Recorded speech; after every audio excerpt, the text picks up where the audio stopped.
haters corny with that Illuminati mess. Paparazzi catch my fly and my cocky fresh. I'm so reckless when I rock my Givenchy dress. I'm so possessive, so I rock his rock necklaces. My daddy Alabama, mama Louisiana. Hey party people, welcome to today's video, where I will be showing you how I made the branding for the Ivy Park inspired gym bag thrift flip. I use 3 techniques. One is super easy, it's vinyl decal stickers, and the other 2 involve paint. All right, are you ready? Yeah, I'm ready. Okay, so let's get into it. A list of all the tools and materials can be found down below in the description box. There are 2 types of vinyl decal stickers, standard vinyl or heat transfer vinyl. Make sure you get the right ones that are appropriate for your surface. First, remove the clear film backing from the transfer grid paper. This can be reused, so make sure you save it. Place the grid on the top side of the sticker and press firmly. The grid is very helpful if you have very complex projects and need to line things up precisely. Here, I'm using a tool called a weeder. If you think you're going to be doing a lot of projects that involve vinyl decals, I highly suggest that you get this. Remove the white backing paper from the sticker sheet. Pull up the parts of the sticker that you don't need, leaving behind the letters. Use the weeding tool to pull up the inside shapes.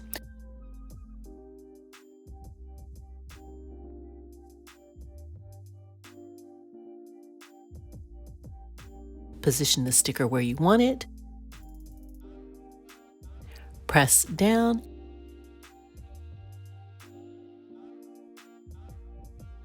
And done. That's it. Heat transfer vinyl. Follow the same steps as before, but instead of pressing it down with your fingers, we're going to set it with heat instead.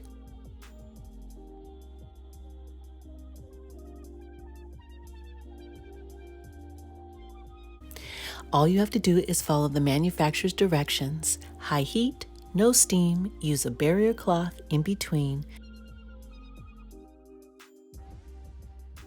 Press firmly when ironing for about 60 seconds, then let it cool. Remove the top layer of film.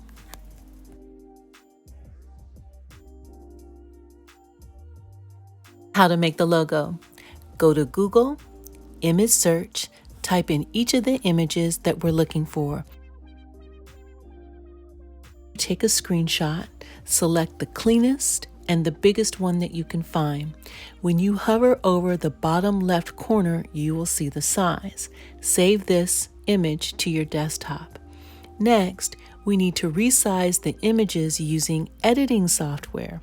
What I found is the cheapest and the easiest is PicMonkey. It's very user-friendly and you don't need a lot of skills in order to navigate the program. Selecting New Canvas. Scroll down until you see 8.5 by 11, then load in the saved artwork from your desktop. I scaled mine in 3 different sizes so that I would have some options, and then I printed them out, and then once I could see it up close, selected the sizes that I wanted.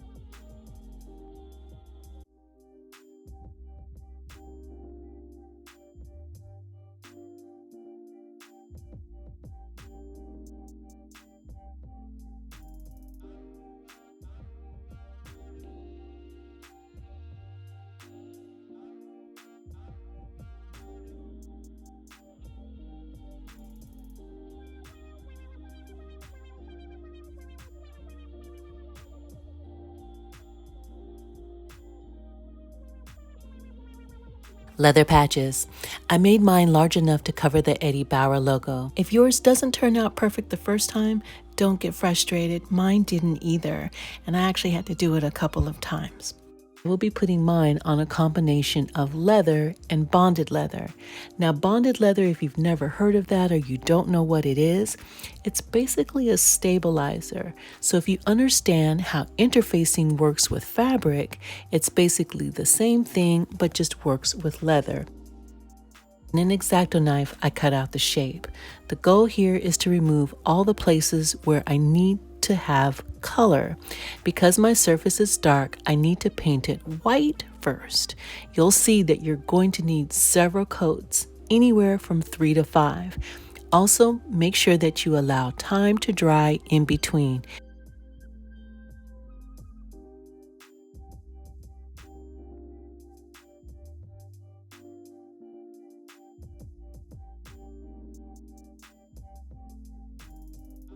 Keep in mind, the whiter the paint is, the more the color will pop. To give the neon orange a boost, I had to lay down a layer of yellow first and then apply the orange, which was semi-transparent, over the top. Apply 2 to 3 coats of the orange and allow to dry completely. Then, carefully go over the printed areas with your X-Acto knife. Remember, there's a lot of layers of paint here. Pull it apart gently.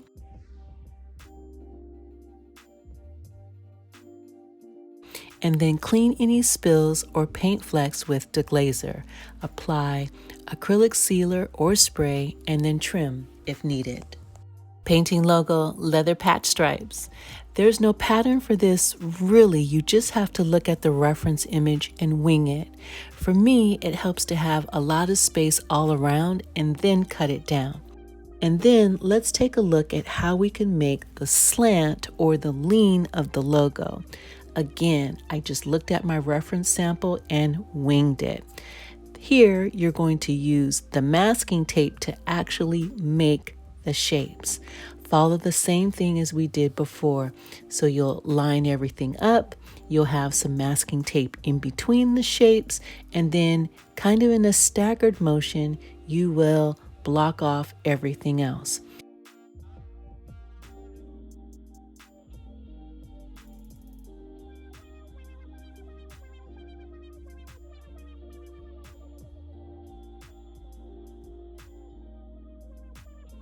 You're going to need 3 to 5 coats of paint, especially if your surface is dark. Use some yellow to boost up the orange and allow to dry completely.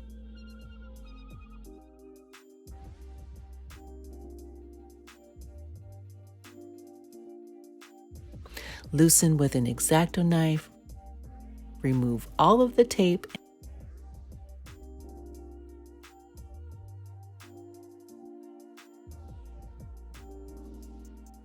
Clean or touch up any paint flecks with DeGlazer and a Q-tip.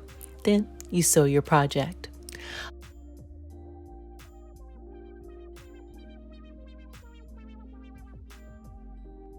All right, party people, so that's it for today's tutorial.